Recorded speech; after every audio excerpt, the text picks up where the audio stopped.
wetu tena na Baba yetu, tunalinua na kulitukuza jina lako, jina lililo jema, jina ambalo litajapo kila goti linapigwa na kila ulimi unakiri kwamba Yesu ndiye Bwana. Na Jumatatu ya leo Bwana, ikiwa ni wiki ya takatifu, Mungu wa Israeli, tunakuomba ukapate kuanza pamoja nasi katika ibada ya siku ya leo, ukapate kutuongoza na yale yaliyo madhumuni na makusudio yako yakapate kutendeka.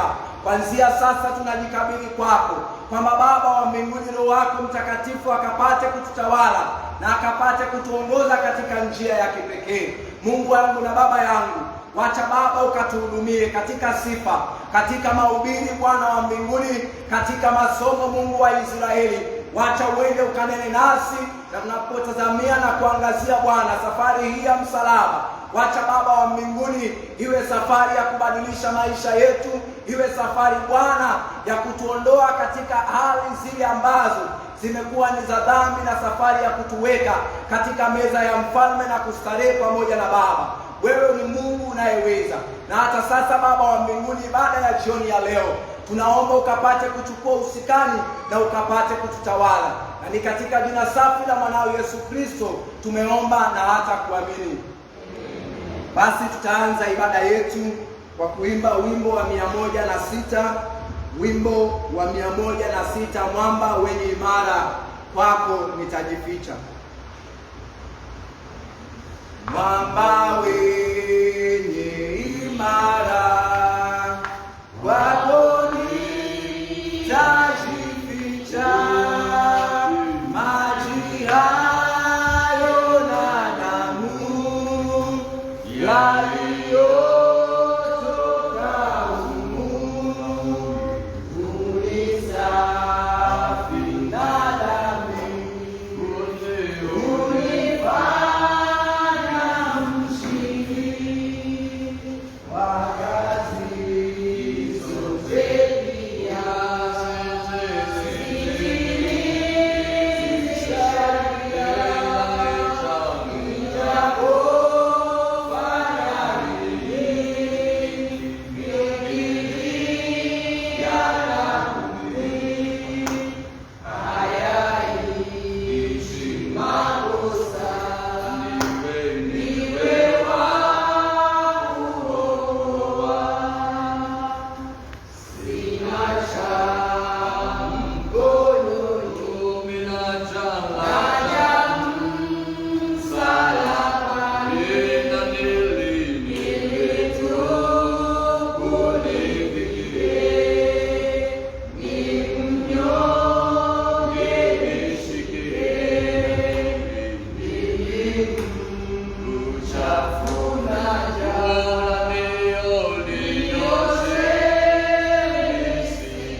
Katika ibada ya siku ya leo, ikiwa ni Jumatatu takatifu, isikieni katika nyumba ya Bwana.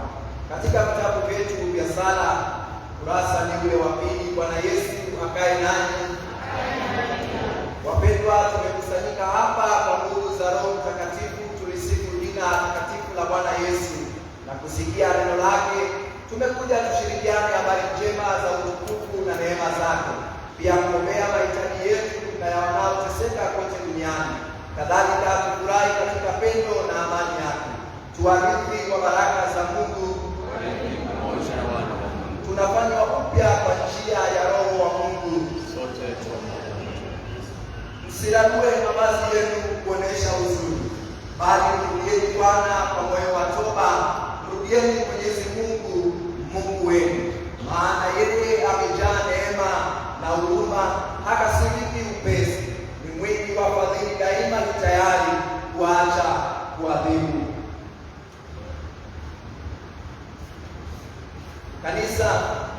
tukisema kwamba hatuna dhambi, tunajidanganya wenyewe na ukweli haumo ndani yetu.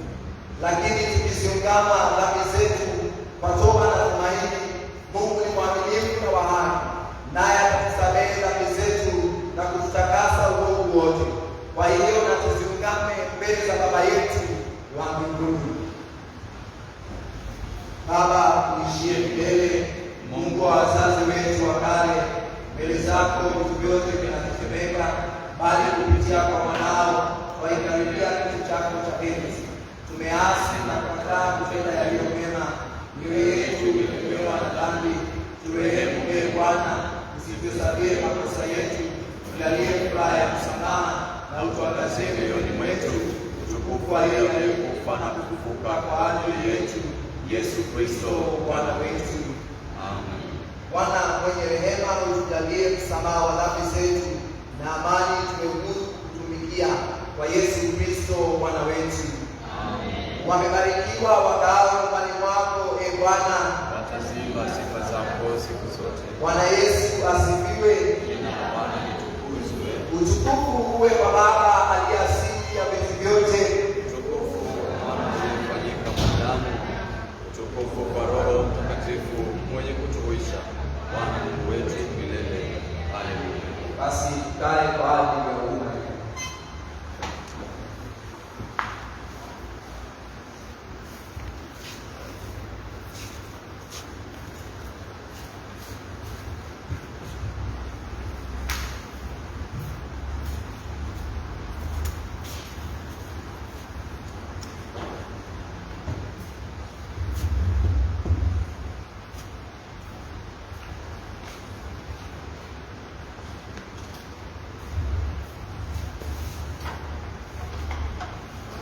Somo la kwanza linapatikana katika kitabu cha Maombolezo mlango wa 2 mstari wa 8 hadi 19. Maombolezo mlango wa 2 mstari wa 8 hadi 19. Bwana amekusudia kuharibu ukuta wa binti Sayuni. Ameinyosha hiyo kamba, hakuzuia mkono wake usangamize, bali amefanya goma na ukuta kuomboleza zote pamoja kudhoofika. Malango yake yamezama katika nchi, ameharibu makomeo yake na kuyavunja. Mfalme wake na wakuu wake wanakaa kati ya mataifa wasio na sheria. Naam, manabii wake hawapati maono yatokayo kwa Bwana. Wazee wa binti Sayuni huketi chini, unyamaza kimya. Wametupa mavumbi juu ya vichwa vyao, wamejivika viunoni nguo za magunia. Wanawali wa Yerusalemu kuinama vichwa vyao kuelekea nchi. Macho yangu yamechoka kwa machozi, mtima wangu umetaabika. Ini langu linamiminiwa juu ya nchi kwa uharibifu wa binti ya watu wangu, kwa sababu watoto wachanga na wanyonyao huzimia katika mitaa ya mji. Wao wauliza mama zao, ziwapi nafaka na divai, hapo wazimiapo kama waliojeruhiwa katika mitaa ya mji, hapo walipomiminika nafsi zao vifuani mwa mama zao. Nikushuhudie nini? Nikufananishe na nini, binti Yerusalemu? Nikusawazishe na nini, nipate kufariji, Bikira binti Sayuni? Kwa maana uvunjifu wako ni mkuu kama bahari. Ni nani awezaye kukuponya? Manabii wako wameona maono kwa ajili yako ya ubatili na upumbavu, wala hawakufunua uovu wako wapate kurudisha kufungwa kwako, bali wameona mabashiri ya ubatili kwa ajili yako na sababu za kuamshwa. Hawa watu wote wapitao hupiga makofi, kumzomea binti Yerusalemu na kutikisa vichwa vyao. Je, mji huu ndio ulioitwa ukamilifu wa uzuri, furaha ya dunia yote? Juu yako adui zako wote wamepanua vinywa vyao, kuzomea kusaga meno yao, kusema tumeweza. Hakika siku hii ndiyo tuliyoitazamia, tumeipata, tumeiona. Bwana ameyatenda, aliyoyakusudia, amelitimiza neno lake aliloliamuru siku za kale. Ameangusha hata nchi, wala hakuona huruma, naye amefurahisha adui juu yako. Ameichukuza pembe ya watesi wako, mioyo yao ilimlilia Bwana. Ukuta wa binti Sayuni, machozi na yachuruzike kama mto mchana na usiku. Usijipatie kupumzika, mboni ya jicho lako isikome. Inuka ulalamike usiku, mwanzo wa makesha yake. Mimina moyo wako kama maji usoni pa Bwana. Umwinulie mikono yako kwa uhai na watoto wako wachanga wazimiayo kwa njaa, mwanzo wa kila njia kuu. Somo la pili katika kitabu cha Wakolosai mlango wa kwanza mstari wa 18 hadi 23. Wakolosai mlango wa kwanza mstari wa 18 hadi 23.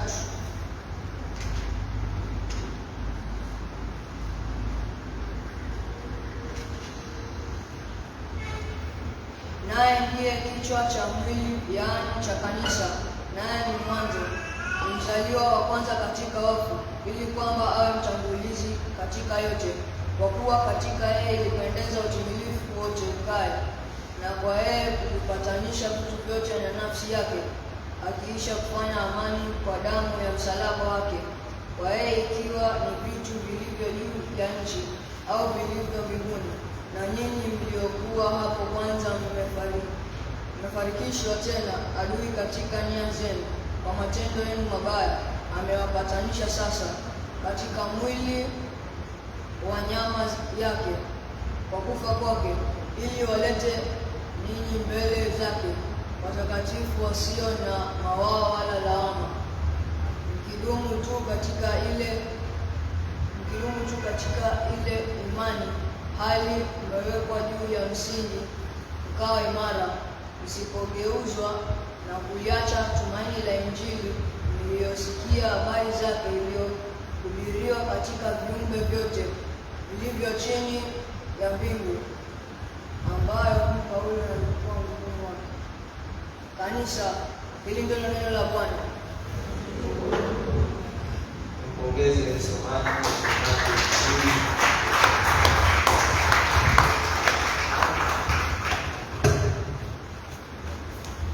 Basi muda huu nataka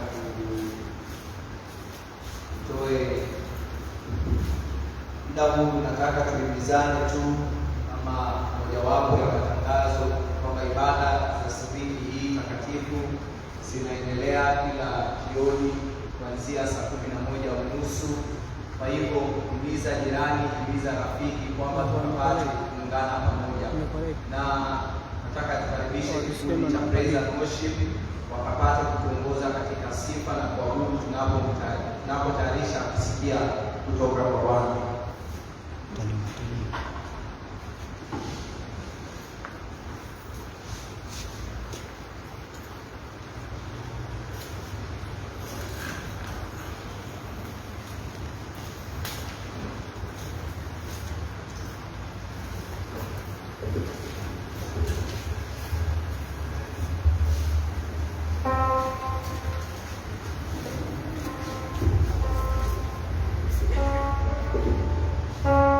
Bwana Yesu asifiwe. Tupige makofi tumsifu Bwana.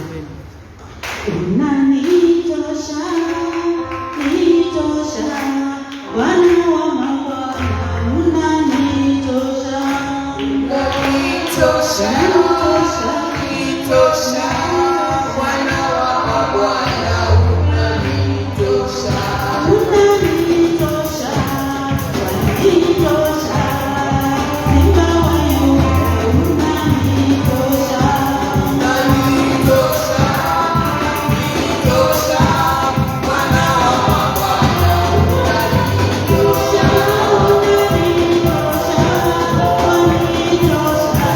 Bwana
wako Jehova. Wachilia uwezo wako na nguvu zako tukapate kutukunika. Wewe uishie milele, unayetutakasa, unayetuinua kiwango kingine, e Bwana. Nena jambo jipya katika maisha yetu, e Bwana, na ukatuimarisha katika misingi mizuri ya neno lako mazuri. Tunasema asante kwa uwepo wako Bwana, asante kwa nguvu zako Jehova. Tukuka na ukapate kuinuliwa Masihi. Tunahitaji neema yako Bwana.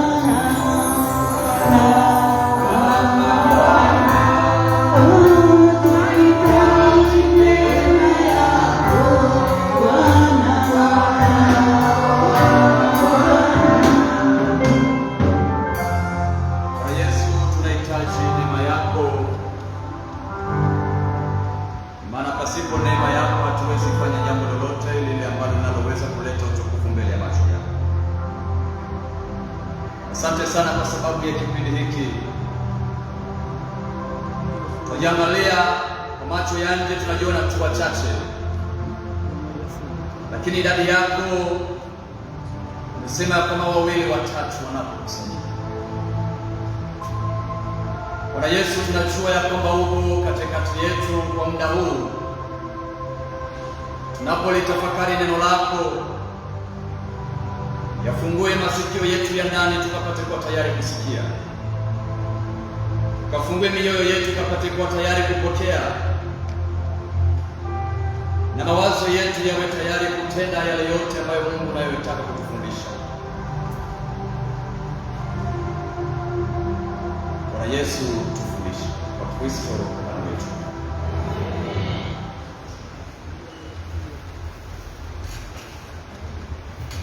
Haleluya. Amen. Geukie jirani yako, msalimie kwa niaba yangu.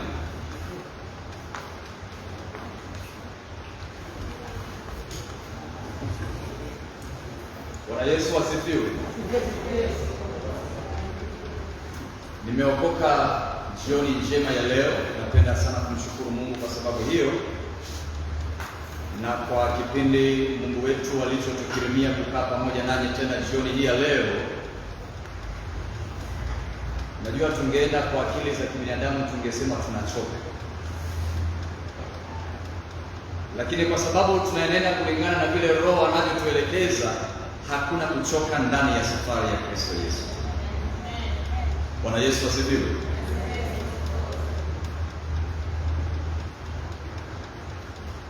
Tumesomewa waraka wa Paulo alipokuwa akiwaandikia Wakolosai vizuri sana. Nisingependa nikapata kurudia hapo tena. Wakolosai sura ya kwanza aya ya 18 hata kufika aya ya 23.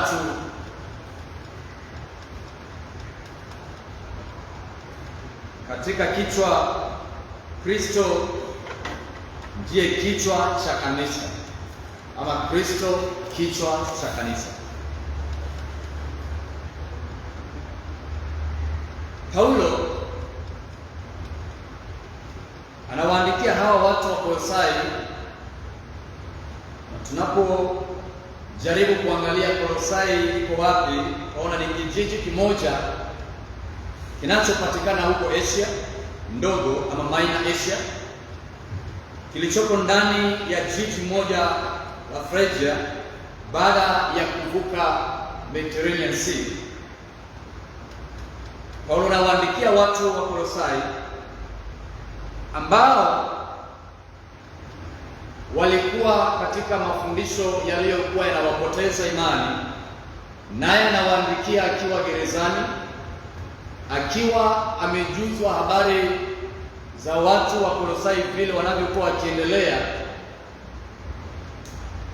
na Epafra ambaye alikuwa ni mwanafunzi mmoja wa Paulo maeneo yale ya Kolosai, kama tunavyoona katika aya ile ya 7 anaposema, kama nilivyofundishwa na Epafra mjoli wa mpenzi, aliye mhudumu wa uaminifu wa Kristo kwa ajili yenu. Alipokuwa mahali pale gerezani, naye Epafra akawa anamweleza habari za Wakolosai na vile walivyoendelea kupotoshwa na elimu duni kutokana na bayana ya mambo yaliyowatatiza Wakolosai, likiwa ni wagonistiki ama gnosticism, fikira potofu zilizoletwa na wana filosofia kwa kudai kwamba wao ndio walio na elimu iliyo ya juu kuliko watu wengine, na tena vile vile wakaleta elimu ndani ya Wakolosai ya kwamba Mungu hayupo, wala hakuna kitu kama hicho cha kusema kwamba Mungu yupo. Sasa watu wa Kolosai wakawa katika hali ya kupoteza tumaini, kwa sababu wanapokuwa wakiendelea kuzisoma habari za Paulo wanaendelea kutika moyo. Walipoendelea kuwa na kijana Epafra anaendelea kuhubiria habari za Kristo Yesu, wanatika moyo na kuendelea mbele na safari ya imani. Lakini tena wanapokutana na hawa wana filosofia, wanapoeleza habari za Mungu au kutokuwepo kwa Mungu, wanakuwa katika shauku. Bwana Yesu asifiwe sana.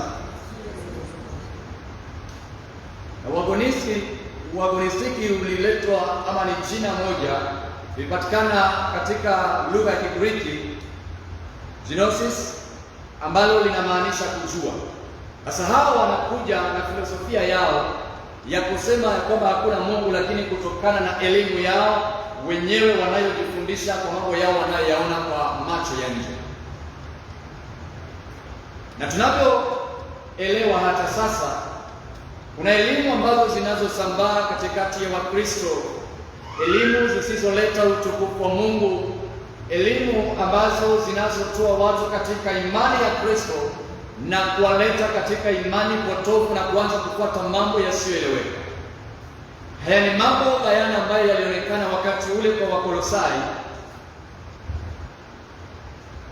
na katika kipindi hiki Paulo anawaandikia Wakolosai ili kusafisha ile elimu finyu, elimu ya uchafu ambayo inayoletwa kwao na wale ambao ni wana filosofia.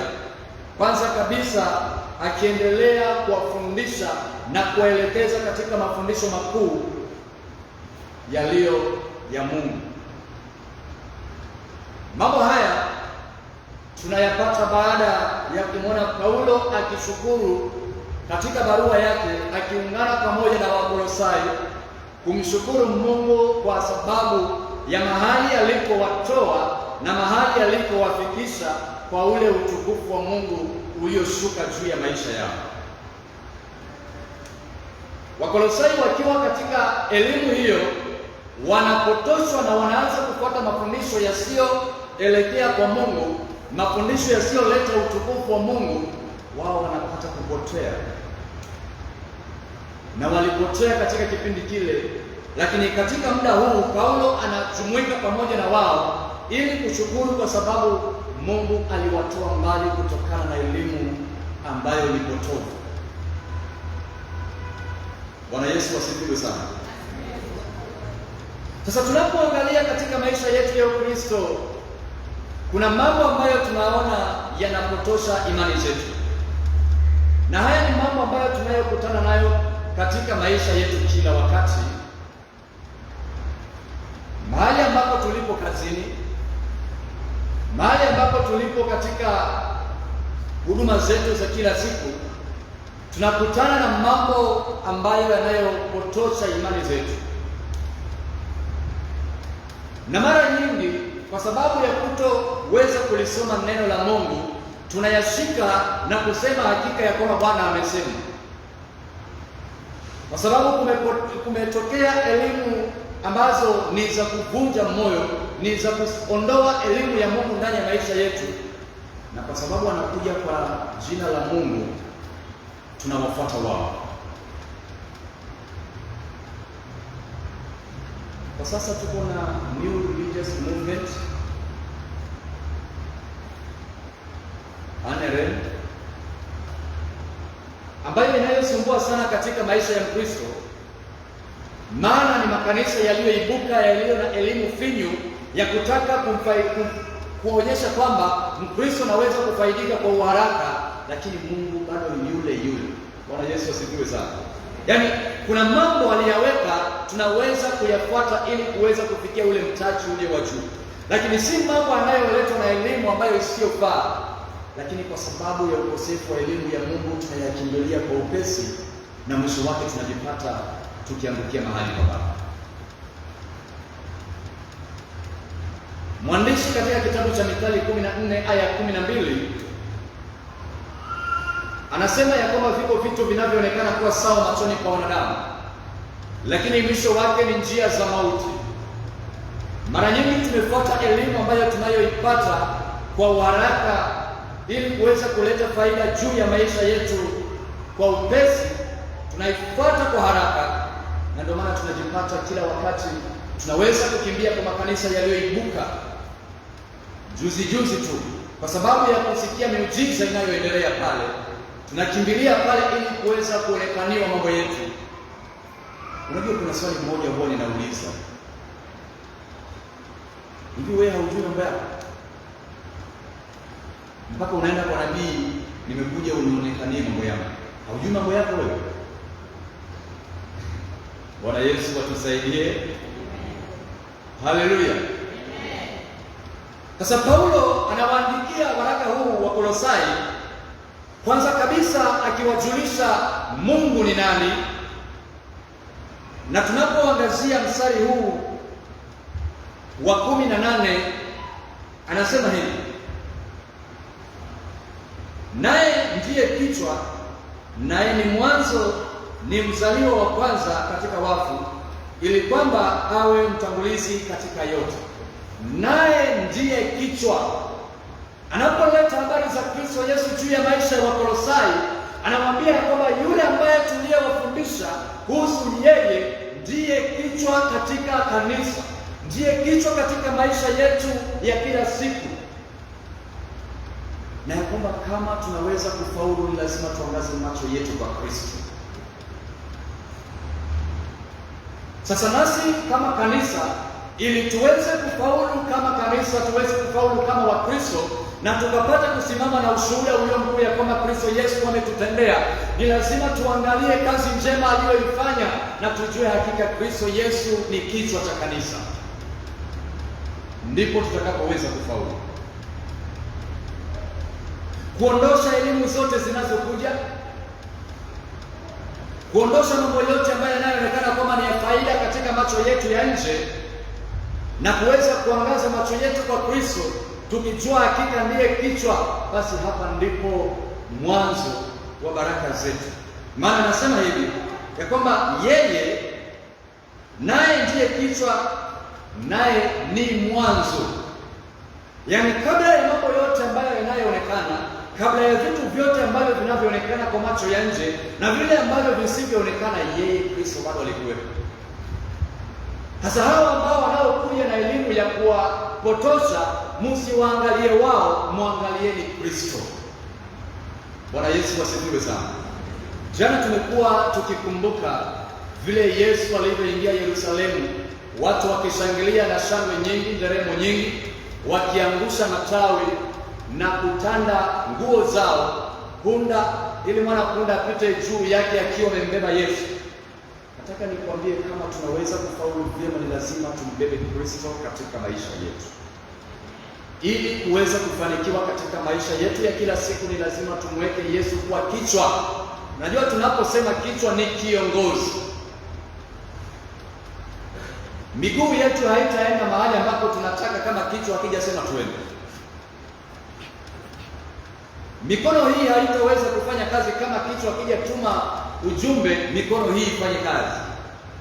Kinywa hakitanena kama kichwa hakijatuma senses ili mdomo unene.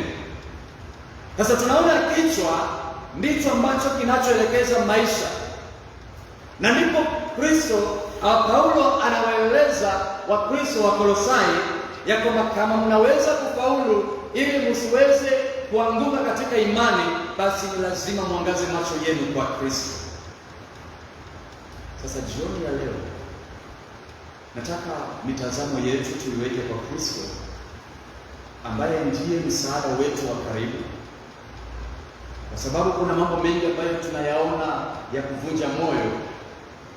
Unapowezekana ya kwamba hata ulifikia kipindi cha kuondoka katika imani ya wokovu, lakini Bwana Yesu anatuambia tusiangalie hayo, tumwangalie yeye ambaye ndiye mwanzilishi wa mambo yote.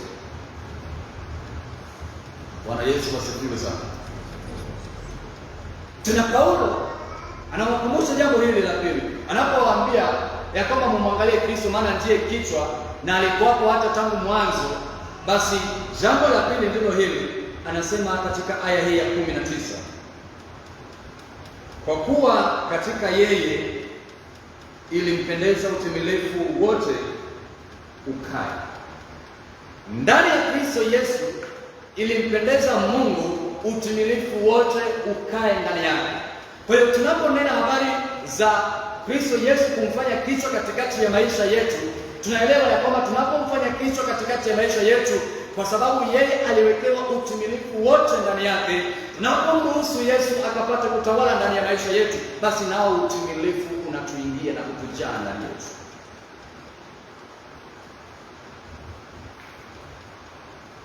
Kwa hiyo utimilifu unapokaa ndani yetu, kuna mambo ambayo yanaweza kuletwa ili tukawache imani ile, ili tukawache kuelekeza macho yetu kwa Kristo, lakini hayatafaulu, maana utimilifu, Bwana ametimilisha yote ambayo tunayoyahitaji. Ikiwa ni kama nilihitaji kazi, Bwana anatumiza, ni kwa sababu nimemwelekea uso wangu ukapata kumtazama yeye kuwa kiongozi katikati ya maisha yangu. Na basi tunapotambua hivi, tunaelewa hakika ya kwamba hii wiki tunapokuwa katika hali ya kwenda kutamatisha mfungo, ni lazima tuelewe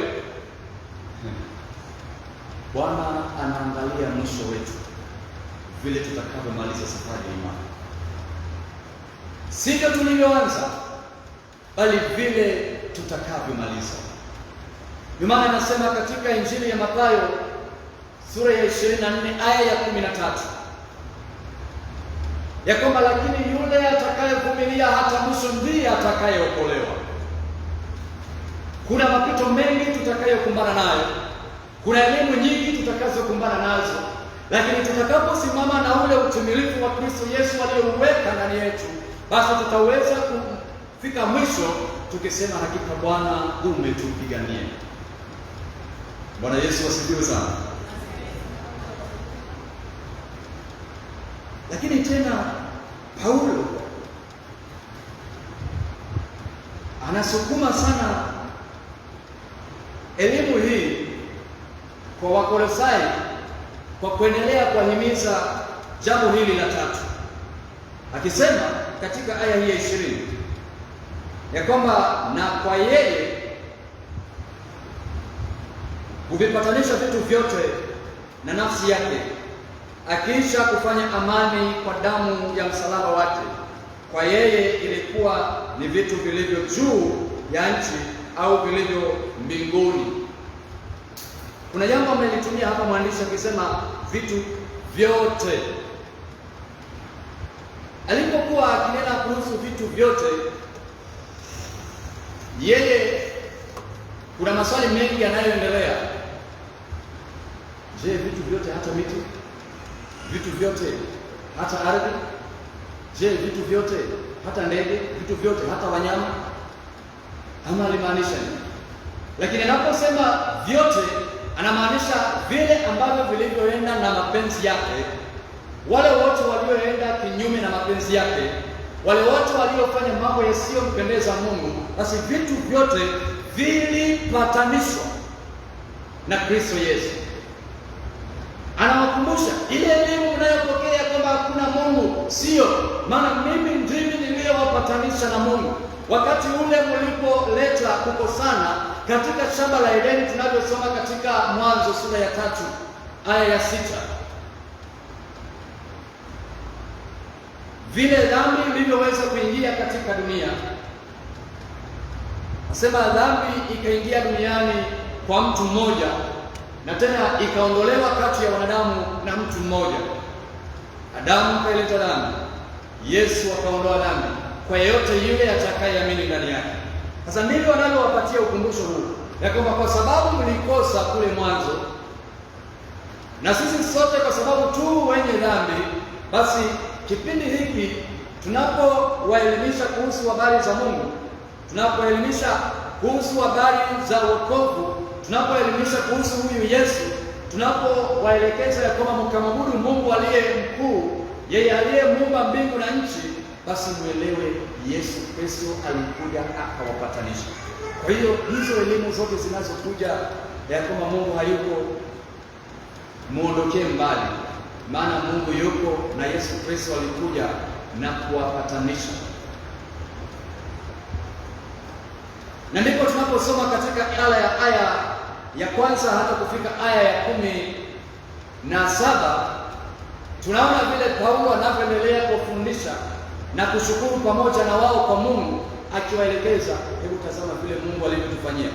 Akatutoa katika mikono ya shetani, mikono ya dhambi, akatuweka katika mikono ya neema kwa utukufu wa jina lake. Sasa katika sehemu hii anakumbusha ya kwamba huyu Kristo tunayewaambia kwamba mmwelekee yeye, ambaye ndiye kichwa cha kanisa, basi ni yeye aliyewapatanisha na Mungu. Kwa hiyo msiondoe macho yenu kwa Kristo, bali yawekeni macho yenu kwa Kristo kila wakati, maana ndiye mpatanishi kati ya Mungu na wanadamu. Bwana Yesu asifiwe sana. Sasa wapendwa, katika kipindi hiki cha Kwaresima ni dhahiri tuelewe kama tutaweza kufaulu katika safari ya imani, ni lazima tuweke mtazamo wetu uwe kwa Kristo Yesu. Maana tutakapoanza kuangalia huku na kule, ndipo kuanza kupotea kwa maisha yetu ya kiimani. Lakini tutakapoamua ya kwamba macho yetu tunayaelekeza kwa Kristo ambaye ndiye kichwa cha kanisa, na nikielewa ya kwamba kanisa ni mimi, basi ninaweza kusimama vyema nikijua hakika Mungu wangu ananipigania, maana yeye ndiye mwanzo, kama tulivyoona katika sehemu ile ya kwanza ya kwamba yeye ndiye mwanzo na ni mzaliwa wa kwanza katika mauti. Lakini pili, anasema ya kwamba yeye ndani yake ndimo kulimowekwa ule utimilifu. Kwa hiyo ninapomtazama Kristo Yesu, utimilifu unaingia ndani yangu. Lakini tatu, anasema ya kwamba ndiye aliyeleta upatanisho ya vitu vyote. Sisi ambao tuliomkosea Mungu, Kristo Yesu akaleta upatanisho kati yetu sisi na Mungu. Kwa hiyo sisi tunapaswa kuendelea kumtazama huyu Kristo ambaye ndiye kichwa cha kanisa, ili tukapate uponyaji katika maisha yetu ya kiroho. Naomba tusimame. Ni kweli tunajua hakika ya kwamba kuna wakati na kipindi tunapotea, kwa sababu tunaangalia vitu ambavyo vinavyotuzunguka, tunaangalia mambo ambayo tunayokumbana nayo katika maisha yetu, na tunaona kukata tamaa. Kuna elimu tunazokumbana nazo, na elimu hizi zinatufanya kwamba tunapoteza tumaini. Hata wakati mwingine tunaona kukimbia mbali, ili wasione ni yapi ambayo tunayoyafanya, maana tunataka kufaidika kwa urahisi pasipo kumtazama Kristo. Jioni ya leo maandiko yanatukumbusha vyema Paulo alipokuwa akiwaandikia Wakolosai, na vile Mungu anavyotufundisha na kutufunulia kipindi hiki, ni ya kwamba sisi kama tunaweza kutembea vyema katika safari ya imani, tukishuhudia hakika Mungu ametutendea, basi tuweke macho yetu kwa Kristo ambaye ndiye kichwa cha kanisa. Lakini pili, tujue hakika ndani yake ndimo kulimowekwa ule utimilifu. Tunapomkaribisha Kristo katikati ya maisha yetu, ndivyo tunavyokaribisha utimilifu. Kwa maana amesema, mkimbieni shetani naye atawakimbia, mkaribieni Mungu naye atawakaribia. Nataka tumtafute Bwana, mwambie Bwana, ninakuhitaji wewe. Ni kweli tumekuwa katika mapito, lakini mwambie Bwana, ninakuhitaji wewe peke yako. Funga macho yako.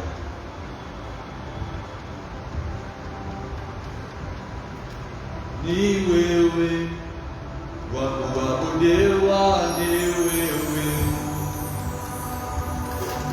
ni wewe wa kuabudiwa, ni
katikati ya maisha yetu.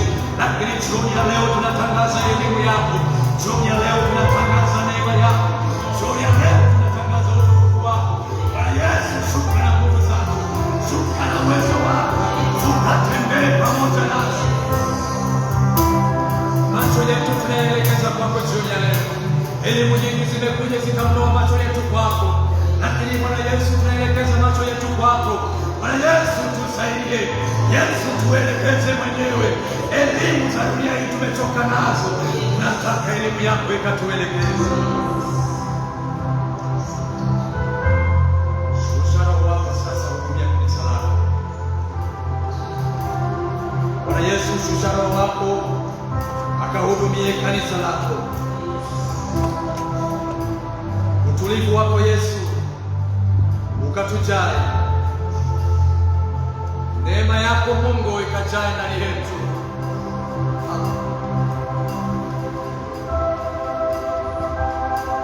Bwana Yesu, tunakushukuru sana. Ndani yetu tumeteseka vya kutosha, tumepotezwa na elimu ambazo zisizofaa katika maisha yetu. Kupitia kwa neno lako panda msingi mpya katika jina la Yesu. Tunahitaji tukakutazame wewe uliye mwanzilishi wa imani yetu, kwa Kristo Bwana wetu.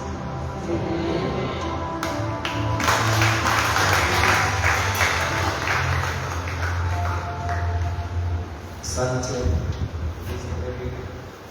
Katika hali hiyo ambayo tumesimama, basi tutasimama pamoja na Wakristo wa karne zote duniani kote kuikiri imani yetu kwa maneno ya imani ya mitume.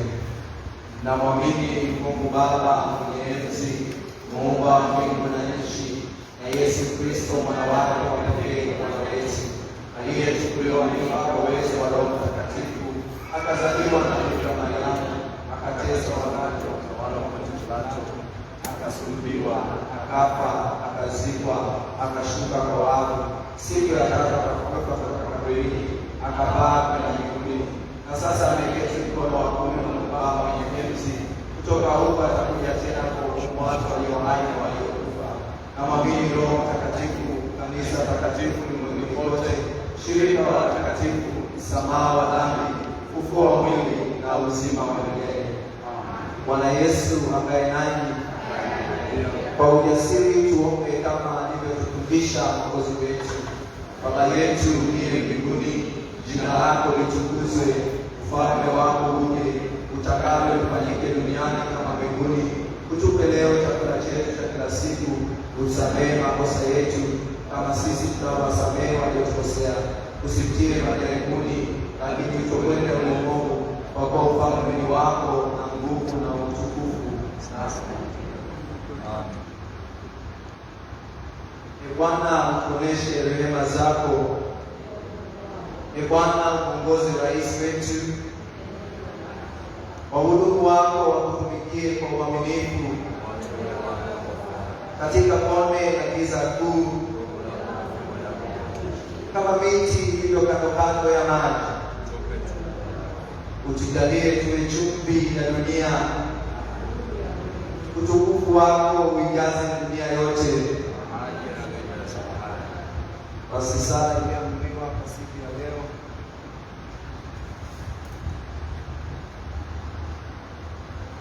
sala ya siku, wale vitabu vya vikubwa vya ukurasa wa 577. Soma sala ile ya Jumapili ya Mitende. Hosana mwana wa Daudi, hosana mfalme wa wafalme, ambaye kwa ajili yetu na kwa wokovu wetu alikubali kusalitiwa na wenye dhambi, na kwa hiari alijitoa mwenyewe kuwa mkate wa uzima. Utujalie kwamba tukupate kwa kweli, upate kwa kweli na mioyo meupe, na kwa kujitolea kama ulivyotufundisha. Amen. Tushirikiane sote ile sala ya Kristostomo mtakatifu. Mungu mwenye enzi, uliyetupa neema wakati huu, tushirikiane kuletea maombi yetu kwa moyo mmoja. Umeahidi ya kwamba watu wawili au watatu wakusanyikapo katika jina lako utawapa mahitaji yao. Uyatimize sasa, Bwana, maombi ya watumishi wako kwa jinsi itakavyotufaa, ukitujalia tuijue kweli yako katika ulimwengu huu na uzima wa milele katika zamani zijazo, kwa Kristo Bwana wetu. Bwana Yesu asifiwe. Tutatoa basi sadaka zetu muda huu kuimba wimbo wa 101.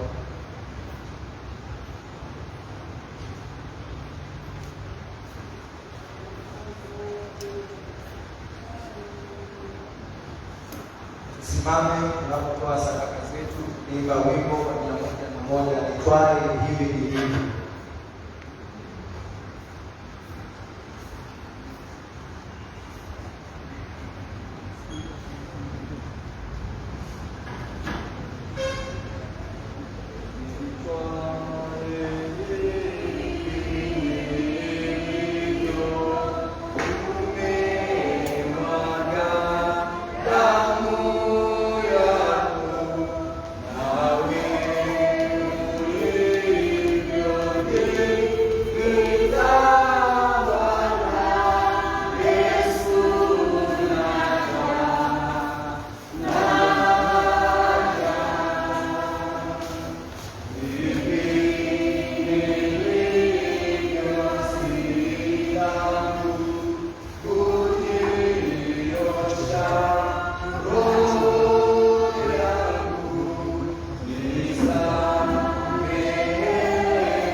Tuombe.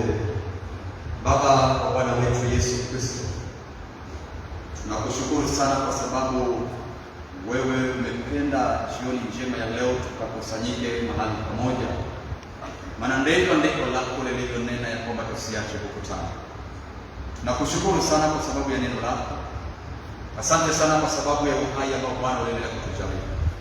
Yako mahitaji mbalimbali yaliyo ya watoto wako, ambayo mengine hata yanakuwa ni magumu kuyataja, lakini wewe unaye hata sirini. Bwana Yesu, shughulikia mahitaji yao kwa uwezo wa Roho wako Mtakatifu, ukapate kuwatenda mema katikati ya yote ambayo Bwana wanayoyahitaji. Zaidi sana Bwana, ukapate kuchunguza mioyo yao, kama vile mwandishi anasema katika Zaburi sura ya 139 aya 24, na kwamba ukauchunguze moyo wangu na kuujua ikiwa lipo lolote litakaloweza kuleta majuto, baadaye ukaliondoe, nao ukanionyeshe njia iliyo ya milele. Ndivyo Mungu tunavyohitaji Bwana, nawe ukapata kufanya msako katikati ya mioyo yetu, ya kwamba kama kunako elimu iliyoletwa ambayo inayokaa ndani yetu isiyoleta utukufu wa jina lako, na ikakaa katika mawazo yetu na katika mioyo yetu, Bwana sasa ukang'oe. Na Injili ya Mathayo 15 aya 13 umesema kwamba kila pando lisilopandwa na Baba mbinguni hilo litang'olewa.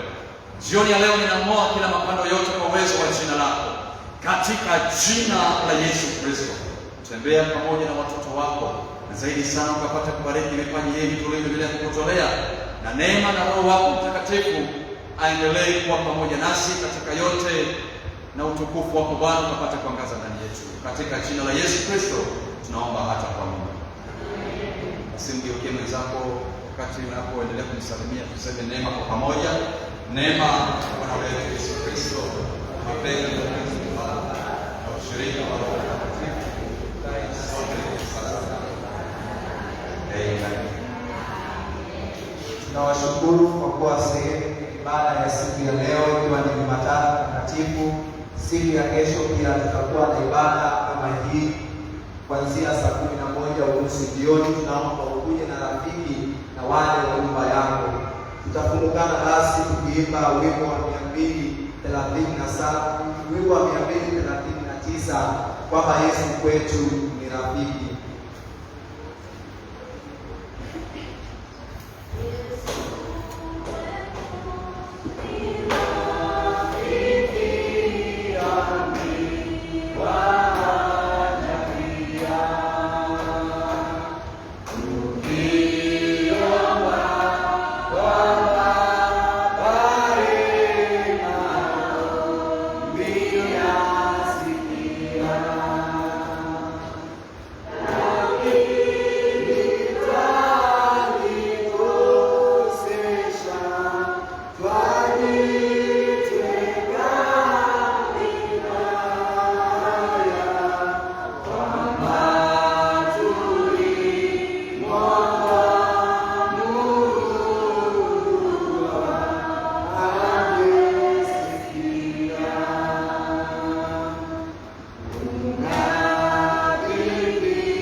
Amen.